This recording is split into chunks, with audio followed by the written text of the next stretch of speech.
All right. Hello, Kenosha. This is Devon for Line for Line. I am back with my very special guest. We will be covering the Week 12 slate of the NFL schedule this week. And go ahead and introduce yourself, special guest. Hey, how's it going out there, Kenosha? This is DeAndre Gatson, host of the Football All the Time podcast. You can follow me on Twitter at Football All the Time 365. You can follow the Facebook page, Football All the Time 365. I will be doing a relaunch coming here soon. I was on a hiatus due to some personal issues, but I just want to thank Devon for giving me the opportunity to get back and talking football, which I love to do. And you guys can look out for my hot takes and posts and things of that nature coming up in the very, very near future. And you listeners at home, just know Line for Line will be sharing all of his stuff. This is a really great guy. I don't think I would be able to do this alone without this guy. So just know he has some hot stuff in the works. All right. I appreciate that, bro. No problem. So let's give them what they want. They want to hear our take on Week 13 this week. So tomorrow will be the Dallas, who are 3-8, at Baltimore, who's 6-4 right now. How do you feel about that game? I don't know how to feel with COVID striking. That's a tricky one. I think Dallas is playing better football than earlier than in the season. I think their defense is finally peaking. I don't know if you could peak with a defense that bad, but I think that they come out, they give a good effort. If Lamar Jackson does not play, I haven't read anything about the COVID concerns with him. But if he plays, I think Baltimore wins a close one. But if he doesn't play, I look for Dallas to pull the upset. But we are picking, so I'm gonna just go with Baltimore by a score. Okay. I'm definitely not a Dallas fan. I think that they have a lot of issues to work out this year, especially with them losing Dak, which was a huge blow to their entire organization. Like I said Definitely. last week, get well soon, Dak. The franchise tag, that's a whole mess there. But I think Baltimore is gonna wipe their nose on this one. Today's December 6th, so we have a slew of games for the Sunday slate. The first one that I see at my paper here, I don't know if I want to speak on that one first, but I will because the home team, I spoke on them last week, and you said some good things about them as well too. We have New Orleans, who's 9-2, at Atlanta, who's 4-7. How do you feel about that one, D? Um, Devon, I feel a trap coming. I feel a trap coming. I liked Atlanta last week in one of the picks, and I think that was the upset pick. And I'm sticking to my guns again. I think Atlanta's playing for Raheem Morris, the interim coach. He's fighting to keep the job as to get a contract. And it'd be nice to see a brother, snatch one of these head coaching jobs. And I think Atlanta's playing for him. They're playing well. Matt Ryan's a seasoned vet. Drew Brees' absence will come back to bite the Saints at some point. I don't think they go 5-0 like they did with Teddy Bridgewater. I think they dropped this one. Okay. I got it. I got Atlanta 30, New Orleans 23. Okay, I definitely see that happen. From some strange reason, I'm gonna roll with New Orleans on this one, even though I do not like them. I'm rolling with New Orleans on this one. I want Atlanta to bounce back because I love Julio Jones, Ridley, but I just think New Orleans will pull this one off. All right. So I don't know why I printed this one because this next one has Detroit 4-7 at Chicago 5-6. And you already know that's my favorite team in the whole entire world. So I'll definitely let you address that one first. I just want to give you props, man. I thought you tried to jinx my boys last week, but we end up putting a 40 piece on you guys. I tried to tell people for like 2 weeks ahead of the game that the Packers were going to put up 40 on those guys. The Bears, they're just playing with no heart right now. Even though I said I was going to let you speak first, they're playing with no heart right now. The defense just looked like ghosts out there. They just looked like they didn't know what was going on. Maybe they had like a stomach virus or something like that. They just did not look right at all out there. Yeah. But Chicago is definitely struggling. Matt Nagy is losing control of his players in his locker room from the things I read and I see on social media. This is a tough game. Detroit just fired their coach and GM. I don't think they have anything else to play for. They're the Detroit Lions, man. They just can't get off the mat. I'm going to pick your Chicago Bears in a close one. I got Chicago 20, Detroit 17. No way. You got Chicago winning that one? Chicago gets back to 500 because it's the lesser of two evils, like our past election years. Yes, sir. Okay. I definitely feel you. Chicago's definitely not out of playoff contentions, but even if they do, it'll be a first round exit. And like I said, I'm a diehard Bears fan. I just think that there's no salvaging this season, but maybe I could be wrong. I'm not right with everything I say, correct? Well, I can't get them all right. I wish I could. I probably wouldn't be Probably be in Bristol somewhere. Yeah. I have to channel my inner WWE for this next one right here. Give me 2 seconds. All right. JR, this is a slobber knocker. This is a slobber knocker. JR. We have Cleveland 8-3 heading into Tennessee 8-3 as well. This is a slobber knocker right here. We spoke last week on how great Cleveland was playing. We spoke on how well Tennessee was running the ball as well too. What do you think about this one, D? I really think this is going to be a slobber knocker here. I'm in agreement with you, buddy. I think that if you play quarterback for either team, be prepared to have a maximum of probably 20 attempts. Yes, sir. Nick Chubb, Derrick Henry, Kareem Hunt, backups for Tennessee are going to pound the rock. They're going to run the ball, but this is going to be a high-scoring game because both defenses are suspect. Yes, sir. So you're going to get a lot of points, but you're going to get guys pounding the rock. If you love running backs, please tune into this game today. This is the biggest game of Baker Mayfield's career. I often call him Baker the Faker because coming to his career, I thought he was too brash for a guy that's done nothing. Yeah. But I like what he's doing. He's game management. Kevin Stefanski has used him the same way the Vikings used Kirk Cousins when they had their early success with him in Minnesota. I look for Tennessee to win this game, but I think Cleveland keeps it close. I don't think they have enough yet. I don't think they're that team yet to win a game like this. I'm picking Tennessee, and I like the way Mike Vrabel coaches his guys. I like Tennessee, and I like my MVP front runner, non-quarterback, Derrick Henry, to have another 130 yards rushing and a couple of scores. Now, just know that Myles Garrett is back in for Cleveland as well, too. Does that alter anything that you may say about your pick? When Tannehill drops back, he better keep his head on the swivel, but he won't be doing a lot of that because he'll be handing off to that beast of a running back. And I don't see Myles Garrett doesn't affect the run game enough for me. He's not a Reggie White on the end or Lawrence Taylor. He only affects it in one way, and that's getting after the passer. Mm-hmm. So I like Derrick Henry to stay between the tackles, not outside the tackles, between the tackles, and gash Cleveland's defense late, and Tennessee pulls away from and now. It's just so insane that Cleveland's actually 8-3 because obviously you know the history of the Cleveland Browns, and we spoke on this last week too. Like they're actually surprisingly good and exceeding expectations. 8-3. Like you said, you feel they will sneak into the playoffs, maybe a first round exit or not. But I'm proud of them no matter what they do because 8-3 that says a lot about Cleveland Browns right now. With no OBJ, like that says a lot. Like. Yep, and I don't think they have him going forward, but we'll dive into that when we collab on some later topics. Yeah, yes, sir. It's insane. They're actually doing better than my Chicago Bears, who are sitting at 5-6. Oh yeah. Right. Next one on the slate, we have Cincinnati, who are 2-8, at Miami, who's 7-4, which is extremely surprising for Miami. What do you think about this one here? Miami stays the course. They have Brian Flores is a hell of a coach. He's turned that culture around in Miami. Uh-huh. I think they get after it. They win this game. No Joe Burrow. Miami defense plays well. They keep pacing it in the AFC East, and they get the win. Yes, sir. I'm rolling with Miami on that one as well because, like you just stated, no Joe Burrow. Even with Joe Burrow, they were only sitting at 2-8. So I'll definitely give that one to Miami, who are surprisingly good too, and I can see them in the playoffs, right? Definitely see Miami making the playoff push. With that extra seed, you're going to get a lot of competition late in the year to get that last seed. Both conferences are ultra competitive, and COVID is pulling no punches on screwing up potential Super Bowl seasons for some of these teams. Yes, sir. So this next game, we have Jacksonville, who sit at 1-10, who will be going into Minnesota, who's 5-6. Jacksonville is in the Trevor Lawrence sweepstakes, so Jacksonville will get rolled today. Yes, sir. This will not be competitive. I think teams will start to peak. Contenders will start to peak around this time, and pretenders will start to show you. Front offices will start to show you their plan all along was to get a top 5 pick, and Jacksonville is one of those franchises. Okay. I'm rolling with Minnesota on that one as well too. They're definitely hungry. They want to be in playoff hunt, so I can see them taking down the Jaguars.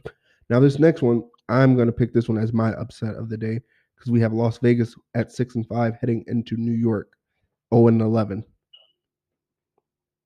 Okay, you got the Jets. I think I'm gonna take Gruden and the Raiders. Okay. New York's bad. Are they 0-16 bad? I guess we'll never know until they actually go 0-16. They'll win. I think they'll win a game. I don't think it'll be this one. I think they might squeak one out in the division. But I think Las Vegas gets the win. It's going to be close. New York's just not a good team. They don't care for their coach. The culture is just bad. I think Las Vegas comes in there and they take care of them pretty handily. Okay, I'll give you that one. So next we have Washington at 4-7, heading into 10-0 Pittsburgh. This is my upset of the week.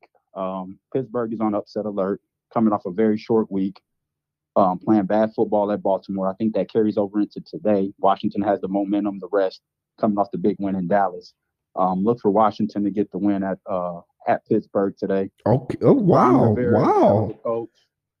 Pittsburgh can't win every game, and Pittsburgh is a fraudulent, undefeated team. Oh wow! You really think so? I think they're fraudulent because they haven't beaten anybody. If you go through their schedule, they beat Daniel Jones, they beat Sam. They beat some backup quarterbacks. They beat Broncos without Drew Lock, I believe. Just some very, very, very mediocre teams. They did beat Cleveland, but they psychologically they got a hold over Cleveland for the last 20 years in the AFC North. So I really don't put too much stock into that. Yes, they beat Baltimore twice, but the last game they played with Baltimore has their full lineup. They win that game easily. So. Oh wow. What I can say, I have no stake in this game, so I can't pick a winner on this one. I would like to see Washington win, but I'm not going to say they're going to win. Like I said, I'm not going to pick anyone. I definitely love what Terry McLaurin is doing out there. That guy is a beast, you know. And just to piggyback off what you were saying, the same goes for the Seattle Seahawks. Because obviously all of the MVP chants for Russ early on in the season, they're saying, "Oh, look how well he's playing." But look, they were playing no one. If you look at their schedule, who they played, like the first 4 to 5 games, they played no one. And of course, they were expected to win those games that they did. But look at them now. People are saying, "Oh, well, now they're struggling. They're not looking so good." Granted, they're 8-3, but they're saying, "Oh, well, Russ is struggling. They're not looking as good. What's going on?" So, just to piggyback off of what you were saying with that one, I agree. Okay, so I see you have Pittsburgh being taken down tonight. Okay, that's very, very scary. I was 2-0 in upset picks, people. Last week. If anybody listen to the show. All right, now we have Indianapolis sitting at 7-4, heading into Houston, who's 4-7. All right, man. See, you do this to me back to back every time, just like last week. Upset special. Deshaun Watson gets his 5th win of the year. Phillip Rivers turns the ball over a lot. I got Houston. And I said this last week, people, that 2+ touchdowns in the NFL is a blowout. Look back to the Indianapolis Colts in that soundbite we had. I said they'll get handled by Tennessee. Yeah. I think they lost by about 20. But anyway, Houston wins by 10-point double digits. They handle them easily. Phillip Rivers makes a late surge, but he turns the ball over too much. Deshaun Watson is too much to handle at home. I got Houston. Okay. I can definitely see Indianapolis taking that one. But I do have a question since we're speaking on Houston. 4-7. Is that because Hopkins left, or is it because of the coach? What's up with that? Help me understand. People don't like Bill O'Brien. I'm going to defend Bill O'Brien here. People don't like him. If they think DeAndre Hopkins was going to turn around a bad defense, then they're sadly mistaken. DeAndre Hopkins would have had phenomenal numbers, but Houston was still lost to the likes of Aaron Rodgers. Okay, so they were still, it was basically a bad football team that traded away one of their best players. He's not making that much of a difference. He has Kyler Murray in Arizona, and they're barely in the playoff hunt. So DeAndre Hopkins is a great player, but let's not get it twisted. It's not like they traded away Deshaun Watson. Is Hopkins the best receiver in NFL? No. No. If Hopkins is Spanish for Adams, then yeah, Davante Adams is the best player, best wide receiver in football right now, number 17 up in Green Bay. Some people are going to be ready to call in next week about that comment right there. You know what? We should get some call-ins because I would love to take some people to school. Love to take some people to school. And one more question before we move on too. So how come I don't hear, maybe it's being said or being written, but I haven't saw it or heard it. I'm not seeing any criticism for Deshaun Watson right now.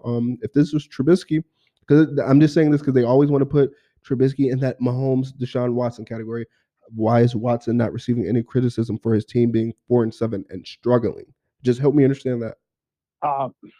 Here's the thing with Mitchell Trubisky and what the media does. No one wanted to see him get drafted that high because no one was predicting it. I noticed when the media doesn't predict it, then it was wrong by the organization. The Bears picked the guy that they thought was best for their offense and what they wanted to do. And to Matt Nagy's credit, he did not he inherited Mitchell Trubisky. I feel Matt Nagy would have went after a Mahomes or Deshaun Watson if he had that job a year earlier. Deshaun Watson is the better of the two players. But I think what people are looking at is if Deshaun Watson is in Chicago with that defense, he makes better throws, he makes better decisions, and he gets the team further. Yeah. You guys had no business. When I say you guys, the Bears had no business losing to Philadelphia in that division. Oh my God! But to Mitchell Trubisky's credit, I'm so sorry to cut you off. He did everything that was asked of him. You know, he took the team down the field. He set up the drive. He did what was asked of him. You know, he looked pretty good. He didn't make any stupid decisions. You know, he did what was asked of him in that game. I hate to compare Deshaun Watson to these all-time greats. I'm not doing this. I'm comparing scenarios. I like what you said. That he did everything they asked him to do. But the likes of John Elway, the likes of Favre and Rodgers, they go above and beyond what's asked of them. Yes, sir. So that drive, if that's Deshaun Watson or Pat Mahomes, that's probably a touchdown drive. Okay. Instead of a settling for a field goal. Okay. That's the intangible that Mitchell Trubisky doesn't possess that the guys like Deshaun Watson have. Now, Deshaun Watson did let a lead slip away in Kansas City last year in the playoffs. I get all that. But I think when everybody looks at the eye test, Deshaun Watson is just the better quarterback, and Mitchell Trubisky gets the credit because the media didn't want to see that guy get picked at that spot in the draft, so they're gonna pile on. I feel that. And just for the listeners at home, you guys all have Google. Just compare the stats between Deshaun Watson and Mitchell Trubisky. They're not that far off. Maybe they may be a little bit higher this year because obviously Trubisky was benched for Nick Foles. But if you look at the stats, they're not that far off. They're not that far off. I just want everyone to know that. And you know what? We got a little bit of time today. I'm going to defend my boy Trubisky. I'm actually wearing his jersey right now. I saw that on your live. Man. Yeah, like I said, people, it's just the circumstances people get put in. The Bears have been a horrible organization for the past umpteen years. You know, they've had no mask on offense or at quarterback in the last umpteen years. So you bring in this young kid, Trubisky, who, like you said, the media didn't project him to be that high, so it turned a lot of heads. And they're like, why are they taking him so high? But you take this young kid and you bring him to a team who has Mike Glennon at quarterback. Let me say that one more time. Mike Glennon, who it was his first year. Oh, I'm sorry, my mic is up. But it was his first year as well, too, playing for the Bears, too. So you bring in a rookie quarterback who is behind another person's first year in the offense, and you expect him to turn it around and be Superman. It doesn't work that way. You really have to groom quarterbacks up nowadays. There's only going to be so far in between where you'll get a Pat Mahomes who comes in and is just ready to rock and roll like that without having to sit and watch, you know? I definitely agree with some of your take. Mitch Trubisky, I don't feel bad for the Bears organization because the Packers once passed on, I believe, 4 Hall of Famers. Mm-hmm. Barry Sanders, Deion Sanders, Derek Brooks, and I forget the other guy back in the '89 draft. We took Tony Mandarich at 2, a left tackle. Incredible bulk for the older listeners out there. They know who I'm talking about. So I don't feel any sympathy for the Bears organization for passing on Patrick Mahomes and Deshaun Watson because I did not want to see them for 60-plus games over the next 20 years. So you guys can keep Mitch Trubisky, but I feel like he's serviceable. He's not a guy that's going to take you where you want to go. If that defense elevates again, he can get you Rex Grossman type success. You might get to a Super Bowl, but you're going to lose to the superior quarterback. And I think this is the year you guys don't kick the tires on any older, middle-aged guys. You guys really go out there, do your due diligence, and find a franchise quarterback. Because what would suck for you guys if Detroit moves off Stafford and they get their guy, and Rodgers' tenure is up and Jordan Love becomes what we think he is. That's Green Bay with 3 straight Hall of Fame quarterbacks with a lock on the division, and that's Detroit taking a step up at that position. That's what you guys can't afford. So it's crucial that you find that guy within the next 4 years. Yes, that's very, very true. And my thing is too with Trubisky, I really don't want to see him go. I'll like to see him stay, but I definitely feel like you do need to bring in someone else to watch. Not saying you're watching Trubisky, but you're watching just NFL. You're constantly in the meeting room, team huddles, doing everything you can do to be the best person you possibly can be. So they should definitely go out and get a younger guy. And my thing with that too, a lot of people say, "Oh well, it's time for the Bears to tank to get a high pick." I'm like, first off, even if they do tank right now, they're not going to tank enough to get like a top 5 pick anyway. And like I was doing some research as well too, but obviously history can prove it to you as well too. You don't necessarily have to tank to get like that top guy, you know, because I don't remember the Patriots tanking again. Tom Brady. Tom Brady wasn't a first round pick, was he? No, he was not. Was Tom Brady a second round pick? No, he was not. Was he a third round pick?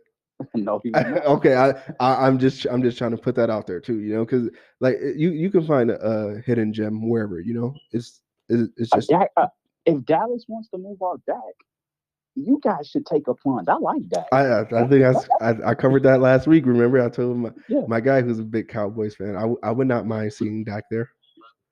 Not at all, Dak. If you want to just draft a quarterback and bring Sam Darnold in for competition purposes, because the Jets will probably move off him, the Bears have options. You just got to get it right. You guys can draft a middle linebacker, man. You guys can do that with your eyes closed. Yeah, my thing is, I'm just not so sold on management in Chicago. I don't know what it is. I don't like their mindset, how they handle their business. It's weird being a Chicago Bears fan for so many years. Man. Same with my Packers. I don't want to get too far off topic. Yeah, that's another time. I think organizations get stuck into what they had success in. Yes, sir. I still have that mindset from '85, drafting, developing defense. We still have that mindset from Ron Wolf era, drafting wide receivers and offensive linemen. We can't address the defense. Right. Let's get into these last 6 picks, man. We have the LA Rams 7-4 heading into Arizona 6-5. Rams divisional clash. They should be pissed off. They dropped a divisional clash against the 49ers last week. I like the Rams are my team, my closet team. I know I'm a resident Packer fan, but the Rams are definitely a team that I root for secretly. I like Sean McVay and his offense to get back on track. Jared Goff has to stop being so damn inconsistent. That defense played well enough for them to win. I think they carry that into this game this weekend, and they get the W. Okay, so you see them getting a W over Arizona. I did hear you say. I think Arizona's starting to become the team that everyone expected them to be. They were good early, but I think Arizona is starting to fall into that 8-8, 9-7 type ball club, and that's nothing wrong with that for a second year in that with that regime. True. All right, New York Giants 4-7 at Seattle 8-3. I don't sleep on the Giants because they're actually starting to look up. Granted, they're 4-7. They're not really going to make any noise, but hey, it looks like they have a lot of heart there. You said don't sleep. No. I'm gonna put your feet to the fire. You said don't sleep on them. Upset alert. Yeah. Let's say upset alert. I'll take the Giants over Seattle. I'll take them. Okay, there you go. I like it, man. I'll take them. Go with that pick. I'll take them over Seattle. Seattle's having I'm definitely taking Seattle and Russell Wilson. Like I set you up right there. I'm definitely taking Seattle and Russell Wilson to get the W. They're gonna put Dallas is never out of it because no team will flex their muscle and stretch away from the pack. Daniel Jones, I believe he's out this week. I see Russell Wilson getting a W, big time W. Who's the Giants' backup? Do you know? I'm not sure. I should have wrote that in my notes. I apologize, but not sure who the backup same is. here. I'm like, it's Colt McCoy. It's Colt McCoy. Yeah, there we go. For a young mind. Colt McCoy. Last time Colt McCoy had a good game, I think I was 2 years removed from going to senior prom. So Colt McCoy is not it. Oh my God! All right, this one is for you. I'm not going to say anything on this one. You already know who I'm picking. I don't have to say who I'm picking for this one. Philadelphia 3-7 at Green Bay 8-3. Last year, Seattle. The Eagles came into Lambeau on a Thursday night and broke my heart early in the season. Aaron Rodgers threw a late game interception that sealed the game. I think the talk in the locker room should be don't take anyone for granted. Get after these boys, rattle Carson Wentz, and I want to see Jalen Hurts in that game because if Jalen Hurts is in that game, that means we've done enough to secure the W. So I got my Packers. Now I'm telling you my Packers are scoring 40 points this weekend. We're scoring 40 points. We're going to end Philadelphia's season this year. I'm a big fan of Doug Peterson, former backup in Green Bay to Brett Favre. Carson Wentz, man, I got to get off that bandwagon. A year ago, I was telling people he was better than Dak Prescott. Now he's making me look foolish. I like Green Bay big time. But Green Bay, their prove-it game for me that I'll know if my team is ready for Super Bowl contention. Tennessee, Week 16 at Lambeau. Derrick Henry and those boys come to Green Bay. If we handle them well, expect Green Bay to do big things in the playoffs. Okay. How about New England 5-6 at LA Chargers 3-8? This is. Did they forget about the GOAT? I put this question up last week, bro. Did they forget? Bill Belichick has this team back in the playoff contention. You called that last week too. 500. Yep. They're a game behind. They're a game behind record-wise in the win column to the Tampa Bay Buccaneers with who at quarterback? Tom Brady. Tom Brady. Can we start giving Bill Belichick his credit? I don't care what kind of quarterback play he's getting from Cam Newton. He had 8 guys sit out for COVID reasons. I know I'm getting excited here because I'm just amazed at the coaching job. This is the coach of the year. If they finish above 500 and sneak it back door into the playoffs, Bill Belichick is your coach of the year. Today, Cam Newton plays his best game of the season. And New England plays their best game of the season all around. Offense, defense, special teams. New England rolls. All right. How about Denver 4-7 at Kansas City 10-1? Kansas City. We shouldn't even spend much time on this. Yeah, Kansas City. No, I don't. It's just so hard to stop them. I see them. I can see them going back to the Super Bowl for the AFC this year. Definitely is my Super Bowl pick to come out of the AFC. If they get Tennessee, will probably be a small roadblock, but Pat Mahomes is in his first prime. It's always 2 primes for quarterbacks. He's in that first tier of his prime. Nobody's going to stop him. It's going to really take a masterful game plan, and I don't think anyone has it yet. Yeah. And I think Kansas City is the favorite in the AFC. I agree. I feel like you have to have 24 players on defense to beat the Kansas City Chiefs. Yeah, I'm telling you that once Dale puts that rule in, then they can put the kibosh on that team. Because it's just crazy, and I say this about the Bears all the time. It's just so cool seeing a high-flying offense like that who can scheme guys open. You know, like like you will want your team to be able to do something like that too. You don't want them to use the exact blueprint as the other team, but you want to see your guys go out and make beautiful plays as well as excuse me, I can't talk for some reason, opposed to everything just being the same elementary play calling, you know. And this actually it's looking like there's 2 Monday night games tonight because it just pulled up Buffalo 8-3 at San Francisco 5-6. So I think this I could have went upset here. But I don't like the inconsistency, and the injury bug has hit San Fran too hard. And I think the Super Bowl hangover is real. So I think they dropped this one. Buffalo picks up a game against their division foes, the New Englands and the Miamis. But those other teams are going to keep pace. That's why it's crucial that Buffalo gets this W. Would I be surprised if San Francisco won? Probably. But Buffalo needs to flex their muscle and send a message to the other teams in that division that they're going to win outside their division, inside their division, and probably be the team to beat. So this is a big game for Buffalo. San Francisco is not to be taken lightly. Nope. Have a good coach, but I just don't think San Francisco has enough this late in the year to pull off a game like this. I think I'm rocking with Buffalo as well on that one, my dude. Oh, yeah. With that one being said, it looks like we gave them all of our Week 13 picks. Now we just have to sit back and watch and see if it comes into fruition. Hey, Devon, man, enjoy your Sunday, man. I know this is a diverse podcast, line for line. I just want to tell people depression, anxiety is real. Protect your mental health. That's the reason that I was away from my podcast, football all the time, but I will be back. And those are some of the reasons that kept me away. But Devon, just let your listeners know, man, protect their mental health, bro. Yes, sir. I definitely appreciate you for coming back, bro. And you know we support you, whatever you're doing, sir. All right, man. Take care, man. Enjoy the football. All right, man. You have a blessed one. You too.